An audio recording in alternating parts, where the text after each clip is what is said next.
네, 오늘 하나님께서 우리에게 주시는 말씀은 이사야 43장 1절부터 7절까지 말씀입니다. 이사야 43장 1절부터 7절까지 말씀을 함께 읽고 말씀을 나누겠습니다. 제가 읽습니다. 그러나 이제 야곱아, 너를 창조하신 주님께서 말씀하신다. 이스라엘아, 너를 지으신 주님께서 말씀하신다. 내가 너를 속량하였으니 두려워하지 말아라. 내가 너를 지명하여 불렀으니 너는 나의 것이다. 내가 물 가운데로 건너갈 때에 내가 너와 함께하고 내가 강을 건널 때에도 물이 너를 침몰시키지 못할 것이다.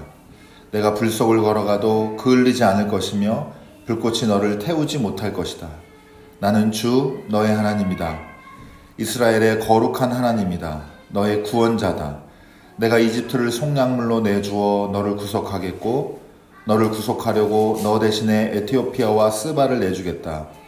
내가 너를 보배롭고 존귀하게 여겨 너를 사랑하였으므로 너를 대신하여 다른 사람들을 내주고 너의 생명을 대신하여 다른 민족들을 내주겠다.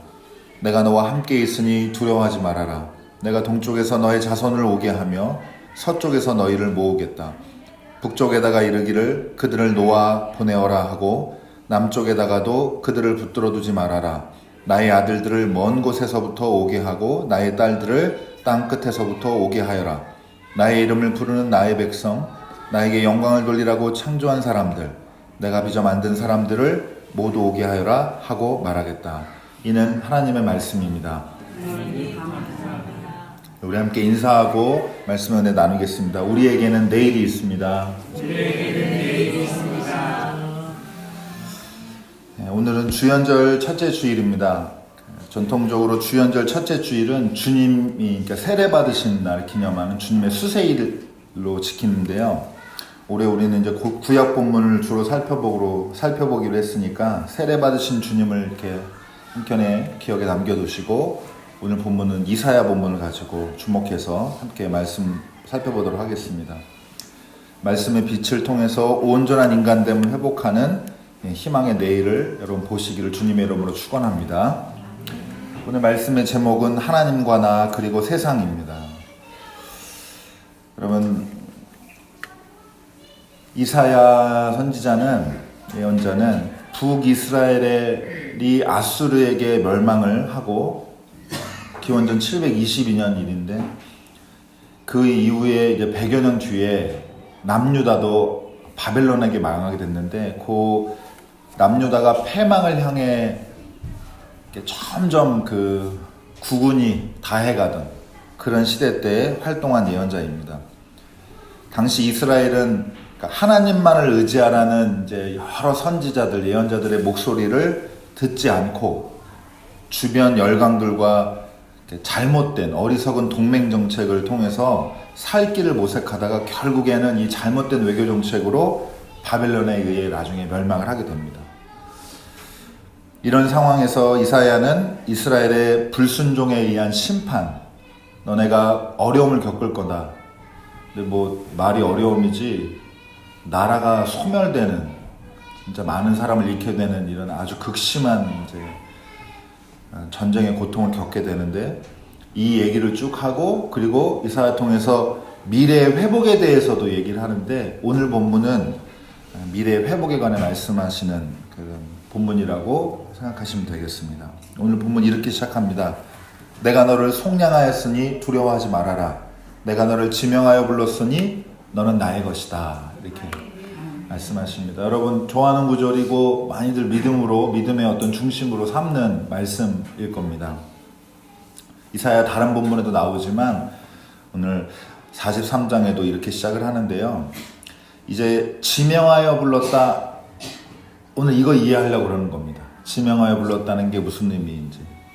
이제 이어지는 뒤에 이제 3절, 4절을 보면은 이스라엘을 이집트보다 에티오피아보다 스바는 오늘날 이제 정확하진 않는데 이런 옛날 지명이 아프리카 쪽에 수단, 에티오피아 여기 걸쳐 있는 지역에 또 큰 나라가 있었거든요. 그쪽이라고 추정을 하고 있고 어쨌든 이런 나라들보다도 이스라엘을 더 사랑한다고 하시는 말씀이에요.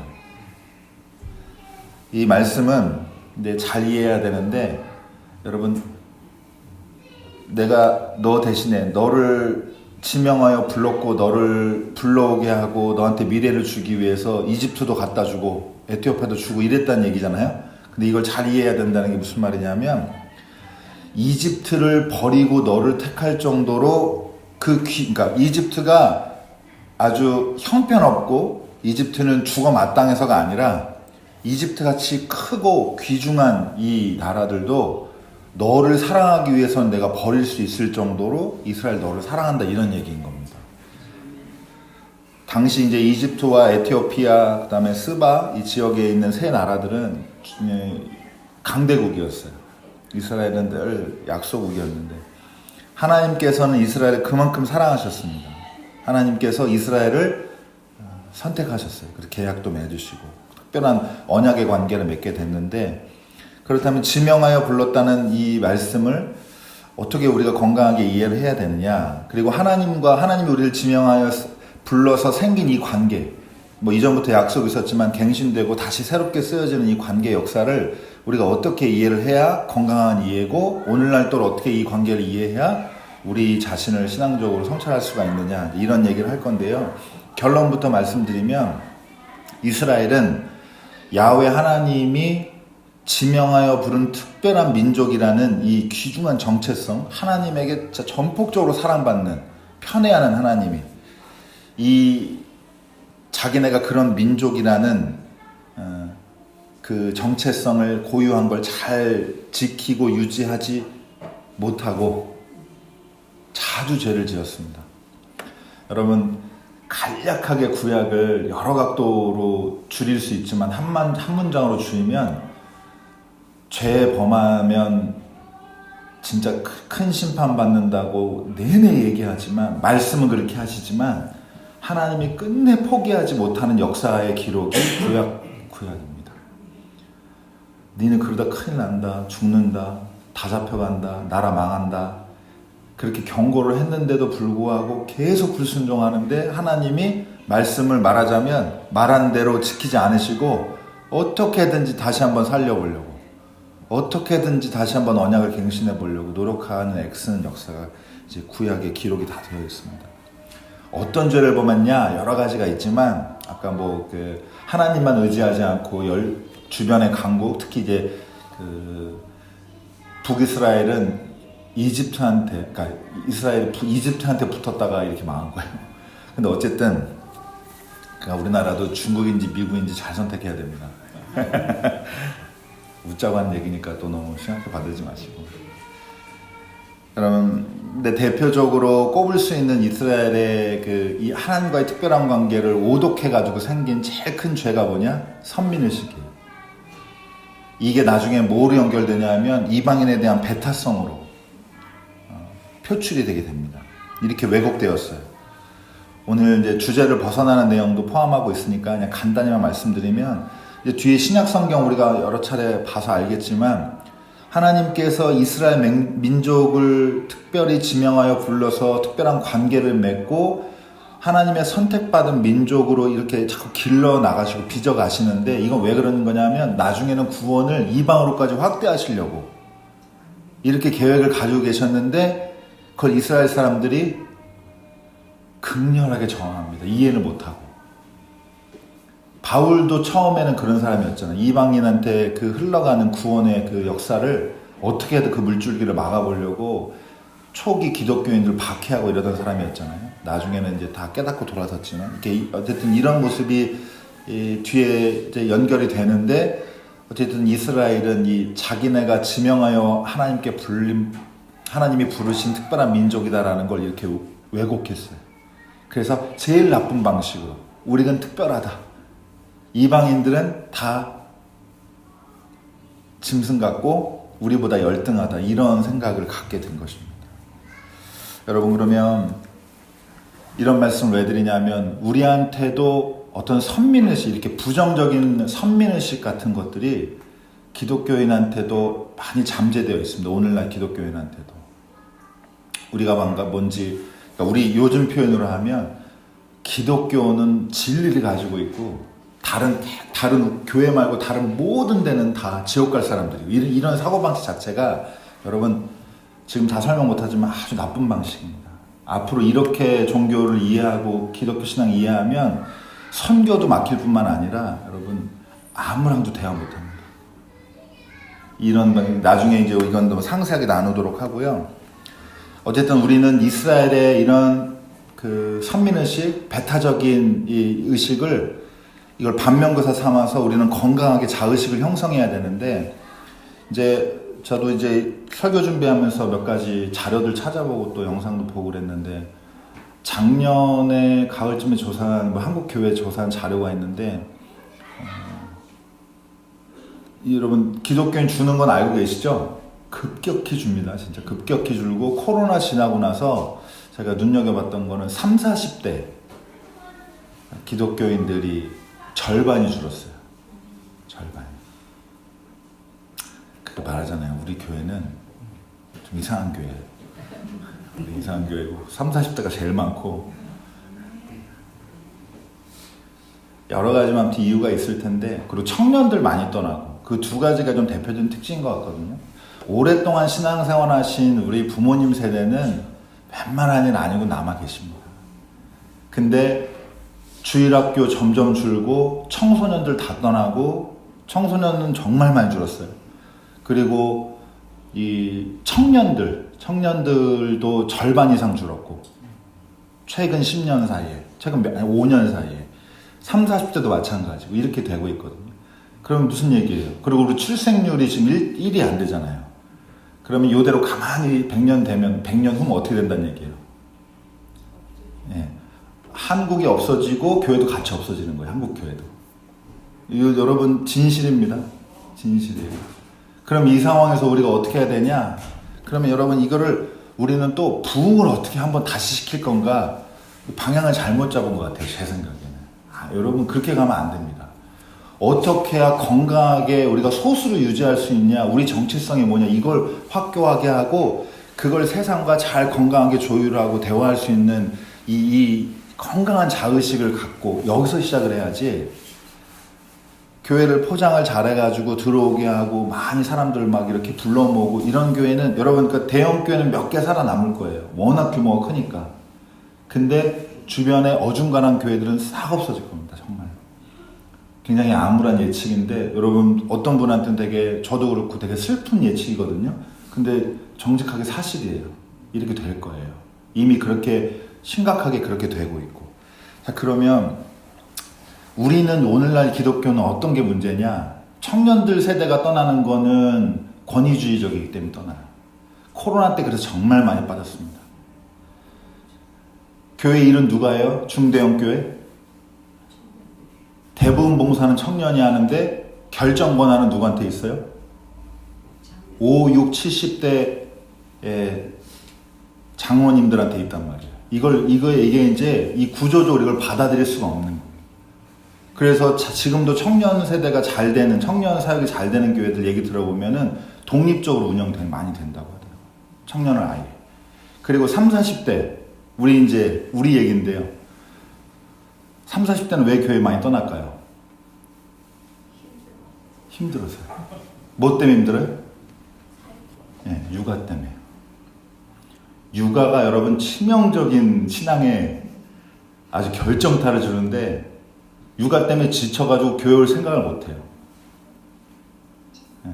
그래서 잘 되는 교회들 얘기 들어봤는데, 아직도 명맥을 유지하고 좀 더 부흥하는 30, 40대의 많은 교회들 어떻게 하느냐? 30, 40대가 가족 단위로 이렇게 안전하게 다닐 수 있는 그 시스템을 갖춘 교회들은 30, 40대가 많다고 해요.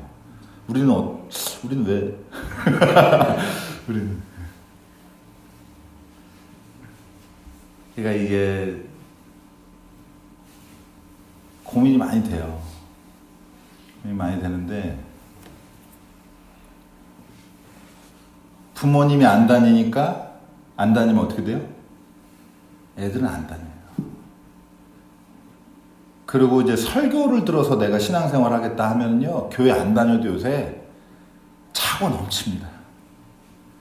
그러니까 결국에는 가정들, 그러니까 가정이 그냥 통째로 와서 함께 예배드리고 그런 사람들끼리 같이 만나서 관계 형성해서 교회에서 채워지는 게 있어야 교회에 남아있는 거 기독교 문화를 만들어갈 수가 있는데 다 특히 이제 코로나 때 온라인 예배드리면서 그때 이제 많이 그리고 교회에도 불만이 많고 그리고 어쨌든 청년 세대는 또 30, 40대는 그런 일들도 힘들다고 하고 기본적으로 교회가 배타성이 심해요. 말이 안 통합니다. 교회에 다니는 사람. 왜냐면 나는 진리를 알고 있거든요. 이 사람이 뭐라고 얘기해도 넌 예수 안 믿으면 지옥 가. 이 얘기밖에 못해. 이 마음속에 이게 늘 있는데 이게 여러분 대화해 보면은 다 티가 나요.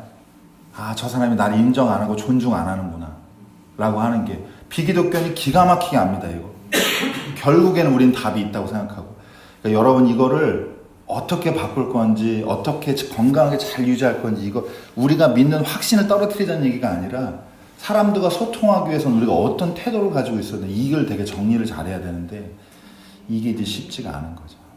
근데 어쨌든 그 나라 전체적으로도 이렇게 계속 저희가 나라 위에 찬양도 하고 기도도 하고 하는데 제일 심각한 문제가 특히 이제 부모님 세대들한테 진짜 당부드리고 싶은 게 있는데 유튜브 많이 보지 마세요. 제가 진짜 좀 더 빡세게 얘기하면 아예 보지 않으셔도 돼요. 괜찮아요. 잘 사셨잖아요, 여태까지. 유튜브 안 봐도. 여러분 유튜브 보면은 우리 의지랑 관계없이 이 거품 안에 갇혀요, 우리 사고가. 왜냐하면 여러분 보세요. 제가 이게 설교 때 말하기 좀 그런데 우연찮게 이 피지 뽑는 거를 유튜브에서 봤거든요. 그거 되게 자극적이잖아요. 그래서 한번 보게 됐어요. 타임라인에 하루에 10개씩 뜹니다. 이 피지 뽑는 것만. 미치겠어요, 진짜. 이제 그만 보고 싶은데 내가 어떤 얘기를 듣잖아요. 그러면 그 다음부터 메아리처럼 계속 비슷한 얘기가 점점 올라와요. 쉬지 않고. 그리고 듣다 보면 어떻게 돼요? 혹해요. 혹하면 나중에 처음에는 나랑 동의하지 않더라도 나중에는 그게 맞는 것 같아요. 그럼 듣다 보면 생각이 바뀌어요. 근데 바뀐 다음부터는 그 비슷한 얘기들이 끊임없이 올라오기 때문에 그래서 태극기 부대 가는 거예요. 진짜 심각한 문제입니다. 저희가 누가 그러더라고요. 저 사는 동네가 경기도의 TK라고. 네. 저희 아주 그 태극기 부대 분들이 아주 상주하고 계시는 지역인데 여러분 나라에는 보수도 필요하고 진보도 필요해요. 근데 극우랑 극좌는 이건 건강하지 않습니다. 근데 그걸 강화시키는 게 뭐냐? 이 새로운 미디어를 이해하지 못하고 우리가 그냥 특히 우리 청소년들 오늘 뭐 저희 아이들이 없어서 더 자신 있게 얘기할 수 있는데 쇼츠 안 봤으면 좋겠거든요. 전 진짜로 집중력이 너무 떨어져요. 애들이 사람 길게 대화를 못하고 그리고 특히 이제 다은이처럼 이렇게 어린 이제 사춘기 접어든 아이들 SNS 하지 말아야 돼요. 조각 같은 몸매가 나오잖아요. 아이돌들 그거 한번 보면은 자기 거울 보세요. 이러면 자기는 루저라고 생각해요. 여러분 그래서 실제로 이 미디어가 엄청나게 파괴력이 커가지고 호주에서 얼마 전에 만 16세 이하는 SNS 금지하는 법이 거의 만장일치로 통과했어요. 이거 법적으로라도 필요해요, 진짜. 아주 문제입니다. 그러니까 이런 그리고 이제 여러분 이제 쓰시는 분, 저도 그렇지만 AI 쓰시는 분들 있잖아요. 이거 아직 유튜브도 우리가 잘 건강하게 다루는 방식을 익히지를 못했는데 더 강력한 게 나왔어요, 이제. 여러분, 이게 세상이 자주 바뀌는데 우리가 누구인지를 정확히 알고 그래야 우리 주변에 벌어지는 새로운 세상의 일들을 이걸 정리해 나갈 수가 있는데 여러분 그 얘기를 오늘 좀 말씀을 드리고 싶어요. 지명받았다. 하나님이 나를 탁 진짜 콕 찍어서 선택했다라고 하는 마음을 여러분 가지시기 바랍니다. 여러분 인생에 수많은 어떤 일들을 겪으면서 하나님이 그 틈새로 들어오셔서 여러분 여기 앉히기까지 하나님이 역사하시고 여러분 사랑하셨다는 거 여러분 잊지 마시기 바랍니다. 근데 여러분 여기 앉았다고 해서 다 끝난 게 아니다 이 말이에요. 내가 하나님과의 특별한 관계가 생겼다는 얘기는 여러분 우리 특별한 관계를 우리 좋게 잘 지내자. 너 천국 갈 때까지 나랑 함께 지지고 걷고 잘하자. 이렇게 하나님 이렇게 불렀겠어요? 전혀 아닌 거예요. 그럼 여러분 뭐가 필요해요? 관계에 대해서는 책임감과 사명의식이 필요한 겁니다. 소명의식이. 여러분 오늘 주님의 수세주의라고 말했죠? 예수님이 세례를 받습니다.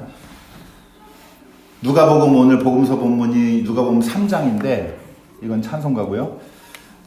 누가복음 3장인데 22절에 보면은 세례 받고 나오는 예수님한테 하늘의 음성이 들려요. 뭐라 그래요? 내 사랑하는 아들이다. 내가 너를 좋아하고 사랑한다. 이런 얘기 하시잖아요. 그리고 나서 그 뒤에 구절에 어떻게 있냐 하면 그게 몇 살쯤이래요? 30살쯤이에요.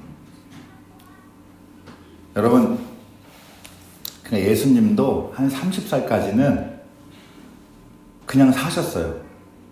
그러다가 세례받고 자기가 누구인지 진짜 만화처럼 얘기하면 각성하고 하늘의 음성 들은 이후로 그때부터는 어떻게 했어요?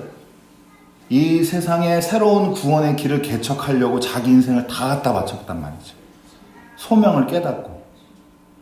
물론 그 일을 위해 오신 거지만 30살 이후부터 특별히 공생애를 시작하셨는데 그 이전까지는 특별한 계기들은 있고 뭐 성전 올라가서 뭐 랍비랑 대화하고 이런 것들이 있지만 대부분 기록되지 않은 일상들을 겪었단 말이죠. 그게 무슨 말이에요? 여러분 우리도 아직 하나님과의 관계를 제대로 인식하기 전까지는 그냥 우리 삶을 삽니다. 그런데 깨닫고 나면 어떻게 돼요? 책임감이 생겨요. 하나님이랑 나랑 관계가 특별한 게 우리 둘 좋자고 한 게 아니구나. 이게 생긴단 말이죠. 그럼 어떻게 돼요? 세상 보게 됩니다. 세상 보고 여러분 우리는 저마다 이게 약간 전형적인 걸로 해야 되겠네요. 이거는 여러분 각자 하나님 주신 소명이 있습니다. 여러분 꼭 믿으시기 바랍니다. 지금 이런 건가 저런 건가 지금 가족 신경 쓸 때인가 뭐 할까 애들 키우는데 집중해야지 여러 가지 고민 많이 들 텐데 우리 특히 30, 40대 여러분 어느 순간 되면 왔다리 갔다리 하다가 탁 궤도 잡아야 돼요. 내가 이걸 통해서 우리 가족도 돌보고 살피지만 세상 위에 내가 이런 일 감당해야 되겠다. 이런 목표가 생기는 게 그리고 그게 하나님 나고 그런 마음 하나님이 주신 거야 라고 말해도 다른 사람이 볼 때 그래 그 정도 가고 그 정도 태도면 그건 진짜 하나님 이야기 꺼내도 되겠다 라고 하는 그게 이제 잘 맞으면 이제 인생이 다른 국면이 펼쳐지게 되는 겁니다. 제가 이런 말씀을 해드리냐 저는 목사가 되면 끝나는 줄 알았거든요. 목사만 하면 그냥 목사하는 게 어떻게 보면 목표였어요. 근데 하고 나니까 어떤 목사가 누구한테 어떤 목사가 되는지가 결정을 한 번도 안 해보고 그냥 교회에 있는 거예요. 그러니까 제가 사실 그래서 지금 방황하는 겁니다. 우리끼리는 좋지만 내가 진짜로 해야 될 일이 없나? 우리가 같이 교회에 힘써서 해야 될 일이 없나? 이 고민에 아직 답을 못 찾는 거예요. 저도 여러분 같은 처지니까 이렇게 편하게 말씀드리는데 여러분 하나님과의 특별한 관계, 하나님이 나를 사랑했다라고 하는 마음이 있다고 하면 여러분 이 관계에 대해서 책임감을 가지고 나는 특별해, 난 선민이야 이런 의식이 아니라 내가 세상을 위해서 선한 영향 끼치는 사람이 돼야 되겠구나 이렇게 돼야 됩니다. 그래서 여러분 성경에 많이 약속하잖아요. 저도 믿고 말하는 거예요. 아직 경험하지 못했으니까. 근데 여러분 그 소명의식을 찾고 그 일에 집중하면 그럼 여러분 생활 하나님 책임져 주십니다. 아멘. 그걸 못 찾아서 늘 지지고 볶고 하는 거 아닌가? 이 생각이 있는 거예요. 여러분 지금 여러모로 우리 부모님 세대는 부모님 세대대로 또 여러 가지 힘들고 한편으로는 또 세상도 많이 바뀌고 젊은 사람들 위주로 가는 거에 좀 소외당하는 그런 느낌도 있으실 거예요. 저도 이해하고. 또 30, 40대 우리 청년분들, 저랑 같은 또래이신 분들. 일단 애가 빨리 커야 돼요. 일단 커야 뭘 하지. 그리고 우리가 교회에서 다 집도 좀 멀잖아요. 쉽지가 않아요. 그리고 아직 사회적으로도 내 거다 하는 일을 아직 정확히 못 잡은 이런 상황, 이 분들. 자꾸 뭐 하면 뭐가 될까? 자꾸 이렇게 계산하게 되는데, 여러분, 하나님 주신 소명을 깨달으면 그때부터는 우리가 우리 미래를 우리 시선으로 보는 게 아니라 하나님이 우리를 통해 보게 하시는 세상으로 여러분 보게 될 줄 믿습니다. 그러면 그때부터는 없던 일도 생기고 해야 될 일도 분명하고 내가 오늘 이걸 왜 해야 되는지도 정확하고 분명하고 이렇게 됩니다. 그러면 여러분 결론 짓겠습니다. 여러분 기독교인 여러 가지로 문제 제기하고 그랬지만 여러분 배타적이 되면 안 돼요. 우월의식 가지면 안 됩니다. 절대로 안 됩니다. 우리도 똑같이 여러분 우리 하나님 잘 몰라요. 교회 다니는 거지 우리가 하나님 잘 아냐 모릅니다. 저도 얘도 처음에 신앙생활 할 때는 산속에 어떤 할아버지 계신다 이 정도까지는 아니지만 수준으로 보면 비슷하게 생각했던 것 같아요. 넘어져도 다 길 가다가 저도 아까 여기 올라오다가 여기 발가락 여기 찧었거든요. 그럼 옛날에는 나 어떤 생각은 회개할 게 있나? 이렇게 일거수일투족을 진짜로 막 다 이렇게 생각했단 말이에요. 여러분 그런 하나님 없어요. 여러분 만약 이렇다 그러면은 우리 이틀 안에 다 죽습니다. 맨날 두드러 맞아요. 골목 갈 때마다 조심해. 뒤 돌아봐야지 하나님이 어디서 나타날지 모릅니다. 근데 그러면 이렇게 우리가 잘 잡히지 않는 곳에 계시니까 하나님 우리가 믿잖아요. 그래도 우리를 사랑하신다. 그럼 여러분 우리가 하나님에 대해서 더 알려고 하고 그리고 하나님을 알려는 이 사람들끼리 공동체를 건강하게 만들어가면서 우리가 결국에는 방향은 어디로 가야 되냐 이 관계에 대해서 책임감이 있어서 세상 위에서 우리가 어떤 일을 해야 되는지 그걸 딱 한 단어로 줄이면 정의인 겁니다. 뭐가 바른 삶인지.